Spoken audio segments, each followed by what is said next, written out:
여러 차례 강정에 올 때마다 제 마음에 겹쳐지는 그림이라고 할까요?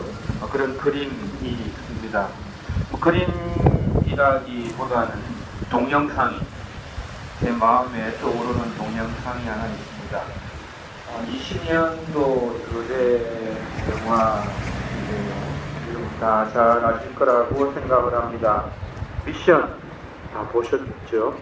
또 어렴풋하게나마 그 미션의 그 내용들이 여러분 마음 안에도 남아 있을 거라고 생각을 합니다. 그렇지만 제가 조금 더 오늘 그 미션 영화의 이야기들을 좀 함께 해보고 싶습니다. 미션의 이야기는 두 예수 회원의 그 라틴 아메리카 선교에 대한 이야기입니다. 영화의 제일 첫 번째 장면은 그 바티칸에서 교황청에서 파견된 추기경이 그 교황님께 편지를 쓰는 내용으로 시작을 합니다. 마찬가지로 영화의 제일 마지막 장면도 그 보고서의 마지막 그 글로 영화가 끝납니다. 영화의 중간에 이제 그 보고서의 내용들이 드라마틱하게 극적으로 이제 나오게 되죠. 내용인즉슨 그렇습니다. 이 영화 자체가 사실은 사실의 기초에 있습니다. 1500년대에 그 라틴 아메리카의 영토 위에 이과수 폭포 위에 예수회 회원들이 아름다운 그 미션, 그러니까 선교 지역을 건설을 하게 됩니다.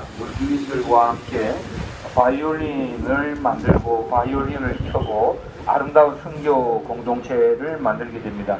1500년대에 라틴 아메리카에서 스페인 당시에 세계 열강이었던 스페인과 포르투갈의 영토 분쟁이 일어나게 됩니다.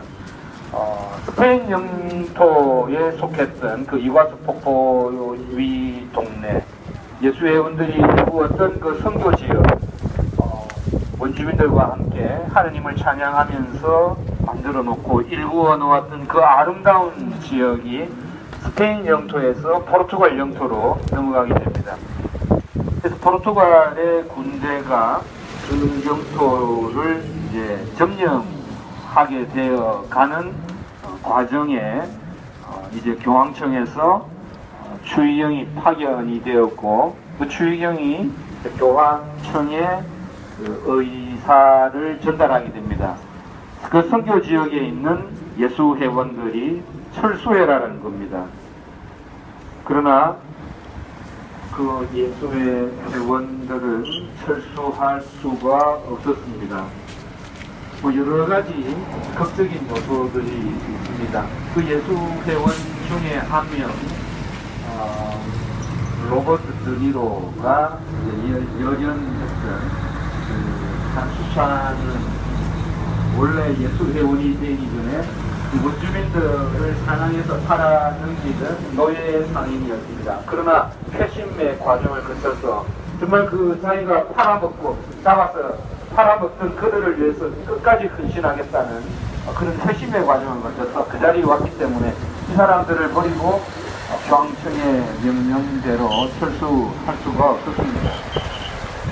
어쨌든 두 예수 회원이 끝까지 그 자리에 남게 되고 또 여러 가지로 해석할 수 있겠지만 한 신부는 성체를 거동하며 신자들과 함께 행렬하고 기도하면서 그 포르투갈 군대의 총탄에 쓰러집니다. 그러나 그 다른 한 명 노예 상인이었던 그 수사는 끝까지 총을 들고 총과 칼을 들고 포르투갈 군대에 맞서서 싸우게 됩니다.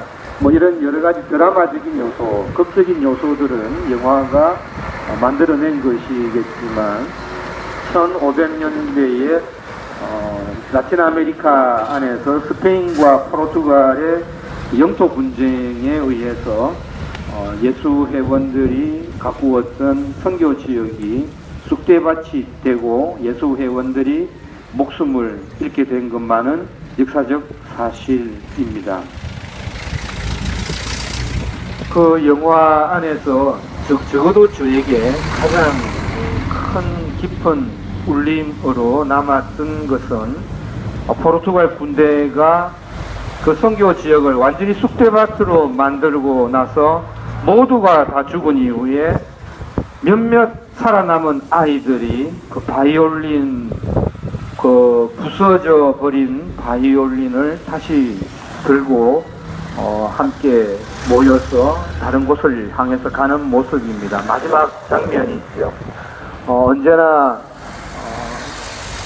모든 것이 쓰러져 버렸다고 생각할 때, 모든 것이 없어져 버렸다고 생각할 때, 모든 것이 다 사라져 버렸다고 생각할 때, 모든 것이 다 끝났다고 생각할 때, 바로 그때 하느님께서는 새로운 일들을 시작하실 겁니다. 그 장면이 나오면서 이제 그 추기경이 바티칸에서, 교황청에서 파견되었던 그 추기경이 그 보고서의 마지막 글을 맺게 됩니다. 그 마지막 보고서의 마지막 글, 어떤 글이었느냐. 존경하올 교황님, 이곳 선교지에 있던 그 모두 회심해서 그리스도교 신자가 되었던 모든 원주민들이 다 죽었습니다. 포르투갈 군대의 침입으로 모두가 죽었습니다. 이 선교지에 끝까지 이들과 함께 남아있던 예수 회원 2명 역시 죽었습니다. 그러나 교황성화, 죽은 것은 이들이 아닙니다. 죽은 것은 이들을 철수시키려 했던 바로 저 자신입니다. 왜냐하면 이들은 살아남은 자의 가슴 속에 영원히 살아 있을 것이기 때문입니다.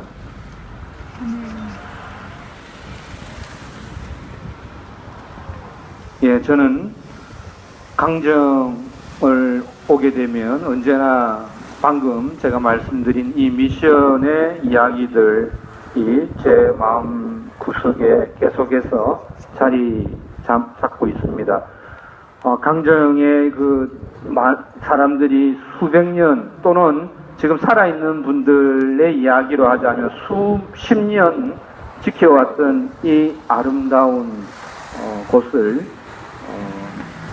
대한민국 군대가, 대한민국 해군이 군수업체들과 더불어서 그들의 탐욕을 채워주기 위해서 이곳을 점령하고 이곳의 원주민들을, 이곳의 주민들을 짓밟고 이곳에 침탈을 하기 시작을 했습니다. 그리고 예수 회원 2명이, 신부 2명이 이과수 폭포 위에 남아있던 그들처럼 이곳에서 신부들이, 수도자들이 이곳의 마을 주민들과 함께 이곳을 지키고 있습니다. 뭐 지키는다는 말이 사실은 좀 적절치는 않은 것 같습니다. 이미 다 빼앗겨버렸습니다. 지키지 못했을 수도 있습니다.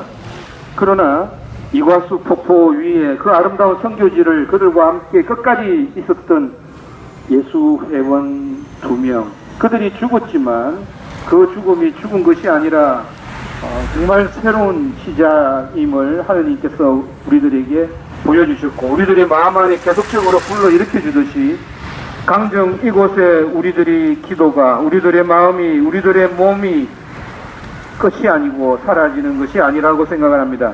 바로 이곳에서 해군기지가 지어지더라도, 무엇이 어떻게 되더라도 끝까지 살아남은 사람들의 마음 안에는 우리가 평화를 염원하고 이 해군기지를 반대하는 우리들의 목소리가 영원히 끝까지 살아남을 것입니다.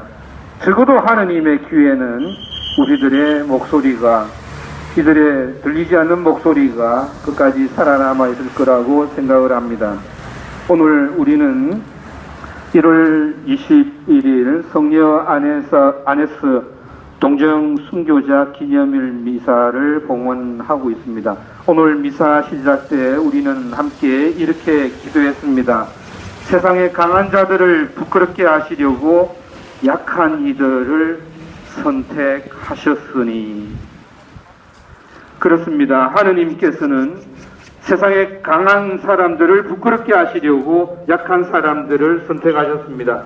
가장 가난한 사람들을, 가장 힘없는 사람들을, 가장 약한 사람들을 선택하셨습니다. 그리고 그들의 죽음으로, 그들의 희생으로 하느님께서는 큰 일을 시작하시고 맺으실 것입니다.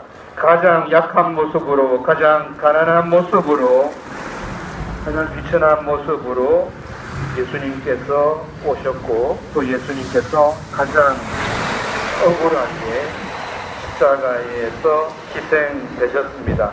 바로 그 희생이 끝이 아닙니다.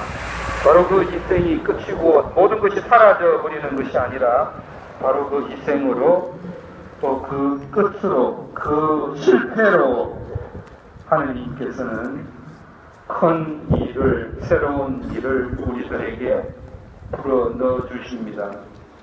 우리들이 함께 모여 있는 이 자리, 우리가 함께 모여 하는 이 기도, 우리들이 함께 모으는 이 마음, 우리들이 함께 모으는 이 의지, 우리들이 함께 모으는 우리들의 기도가 끝이 아니고 사라져 버리는 것이 아니라 새로운 시장의 밑거름이 되고 새로운 좋은 일에 좋은 걸음이 될 것입니다.